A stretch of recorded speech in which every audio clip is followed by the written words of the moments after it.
Ça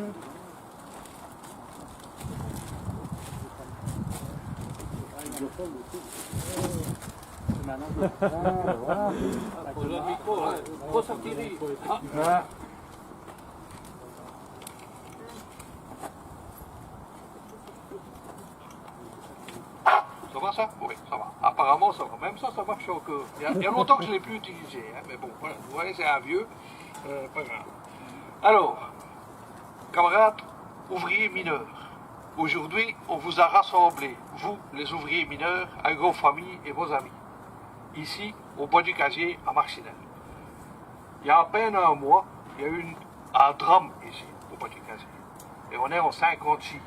Au mois de septembre 56, c'était en août 56. Il y a 262 ouvriers mineurs, comme nous, qui ont perdu leur vie le 8 août en 56. Ils ont perdu leur vie en allant dans le fond de la mine pour essayer de gagner leur vie. Ils le faisaient pour gagner leur croûte. Ils sont morts ce jour-là dans un accident industriel que certains appellent une catastrophe. Mais ce n'était pas une catastrophe. Parce que c'était une catastrophe annoncée. Si on avait écouté, et si on avait lu, et si on avait suivi ce qui avait été dit auparavant, on n'en serait pas là et il n'y aurait pas eu l'accident. Il y a en 1952, Jean Van Lierde, qui était un chrétien, un pacifiste, qui refusait après la guerre de porter les armes, et donc qui était objecteur de conscience, mais ça n'existait pas encore à l'époque. Il avait eu le choix d'aller en prison ou de travailler 2 ans dans la mine. Et il avait fait le choix de venir travailler dans la mine. Il a travaillé 6 mois ici, au Bois du Casier. Et il a écrit une petite brochure. L'enfer d'une mine en Belgique. Et dans cette petite brochure de 52, il décrit au Bois du Casier comment il fallait travailler dans des tailles inclinantes de 40 cm de haut. Réfléchissez, à 40 cm de haut, on ne savait pas se retourner là-dedans. Il décrivait dans sa brochure comment il fallait produire. Et ceux qui n'y arrivaient pas, ils avaient des amendes. Lui, comme objecteur de conscience, et certains autres, ils avaient parfois 15 16e d'amende. Ça veut dire qu'il leur restait 1 heure de travail sur 2 semaines de pays. Ou grosso modo, ça dépendait parfois. Mais ils avaient d'énormes amendes, donc il y avait une pression énorme. Et en 1955, c'est ici qu'ils avaient le plus haut taux de production de charbon qu'ils n'avaient jamais eu dans ce charbonnage, 1 an avant la catastrophe. Et puis, Jean, il écrit dans sa brochure que tous les jours, il y a des accidents et tous les jours, il y a des blessés. Et que les mesures de sécurité ne sont pas respectées, qu'on ne fait pas les boisements, qu'on ne prévoit pas comment il faut faire quand il y a un problème avec l'électricité. Et donc, tout ça était déjà écrit dès 1952 dans la brochure de Jean Van Lierde. Et en 1954, 2 ans avant la catastrophe, il y a un autre ouvrier, un communiste italien, responsable des Italiens ici dans la région, avec l'immigration, on avait amené plein d'Italiens ici pour venir travailler dans le charbonnage, qui a organisé une conférence à Dompremy avec des ouvriers mineurs de France, de Belgique et d'Italie sur le thème de la sécurité. Et comme par hasard, il cite la mine du charbonnage du Bois du Casier comme un des plus dangereux dans la région. Et vous savez ce qui se passe? Eh bien, la sûreté de l'État, qui était dans la salle, a noté le nom du monsieur. Lui, il s'appelait Gastone Rodolo, comme ouvrier immigré italien, avec un petit passeport de 5 ans pour venir travailler, un permis de travail et un permis de séjour. Tu ne peux pas faire de politique. Il faisait de la politique en dénonçant la sécurité. On l'a donc pris, arrêté, on l'a mis en prison, on l'a condamné, on l'a expulsé. Au lieu d'écouter ce qu'il nous avait dit sur l'insécurité au Bois du Casier. Et en 1956, quand il y a eu l'accident, il y a un gars qui est mort ici, et son frère racontera après que le même accident que celui de 1956 avait eu lieu 4 ans auparavant.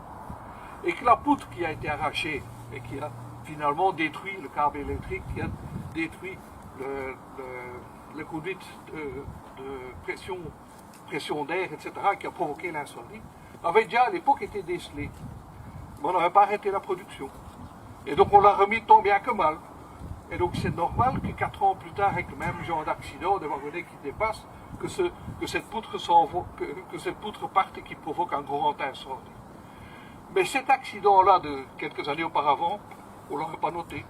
Bah non, parce qu'on n'avait pas arrêté la production, il n'y a pas eu de blessés. Pas besoin. Et donc tous les contrôles de sécurité, on ne les avait pas respectés.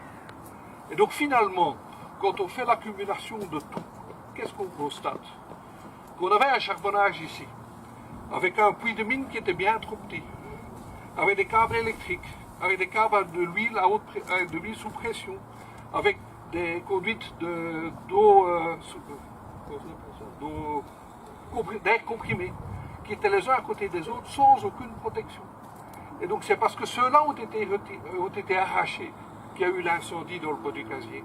Et donc c'est une erreur de plusieurs fois de non-respect de la sécurité qui a fait qu'il y en a 262 qui sont morts ici. Et ils sont morts dans le cadre d'une bataille pour le charbon. Ce qui comptait à l'époque, c'était le charbon, les tonnes de charbon et pas les hommes. Et ce qui comptait à l'époque, c'était que les administrateurs dans les conseils d'administration de charbonnage pouvaient gagner le plus possible. Et pour ça, ici, ils ont reçu des milliards de francs belges d'aide, pas seulement ici, à l'époque, entre 45 et 59, pour soi-disant moderniser les charbonnages, pour les maintenir, ce qu'ils n'ont pas fait d'ailleurs, ni pour les sécuriser, ce qui était aussi un des objectifs. Et ce sont des riches familles, des bourgeois, des notaires, des riches familles comme de Mérode, qui étaient ici au conseil d'administration, puis il y en avait d'autres mines qui étaient à la Société Générale, qui étaient dans les mains de Janssen, de Solvay, de Boel, d'Albert Frère.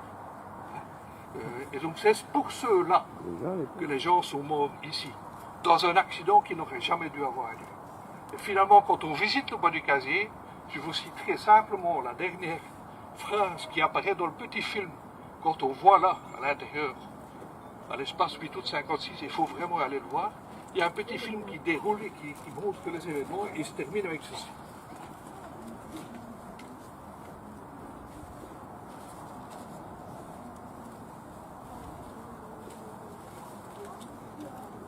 Le texte déroule, il dit, nous avons travaillé dans les mines de 45 à 56 comme des esclaves, de vrais esclaves. Ce qui comptait, c'était le charbon, pas les hommes. Pour autant d'ouvriers, il fallait faire tant de tonnes de charbon. À cause des accidents répétés, la cause des accidents répétés se trouve dans le caractère désuet et dangereux des installations, et c'était connu de la direction. Mais après l'accident, la responsabilité du conseil d'administration du charbonnage, de l'administration des mines, donc le ministère public, et des hommes politiques ne fut jamais mis en cause. Et pourquoi est-ce que ce n'est pas mis en cause? Parce qu'on vit dans une société où il y a des classes opposées les unes aux autres, où il y a un prolétariat qui va travailler, qui parfois rentre entre quatre planches, mort ou malade, en maladie professionnelle comme la silicose des mineurs, et qui sont morts pour le profit des autres, des bourgeois. Et ce sont ces bourgeois-là que vous allez voir cet après-midi. Ouais.